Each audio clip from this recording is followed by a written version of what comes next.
Hello everyone, কেমন আছেন আপনারা? আমি আপনাদের জন্য এসেছি গোবরাহাট। গোবরাহাট দেখতে কেমন আপনাদেরকে আমি দেখাবো, আর গোবরা নদীটাও দেখাবো কেমন নদী দেখতে। আপনারা দেখতে পাচ্ছেন আমার পিছনে অনেক বড় নদী, দেখে মনে ভরে যাচ্ছে নদীটা। আমার আসার অনেক দিন থেকে ইচ্ছা ছিল, আজকে আসলাম, দেখতে অনেক ভালো লাগে।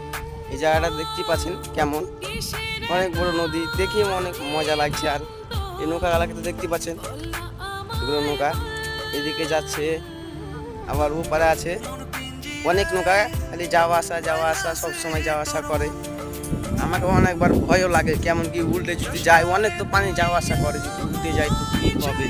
আর আমি তো এ কারণে ভয়ের ছেড়ে যাই না ওপার, এই পারই খালি হয়ে আছি। আমি অনেক ঘোরাফোরা করলাম, এখন যাব খেতে। দুজন বসে আছে, আমি এদিকে ভিডিও বানাতে এসেছি, এখন যাবো কিনা খাচ্ছে, অল্প আমিও খাবো। চলেন আপনাদেরকে দেখাচ্ছি, তো চলে আসলাম।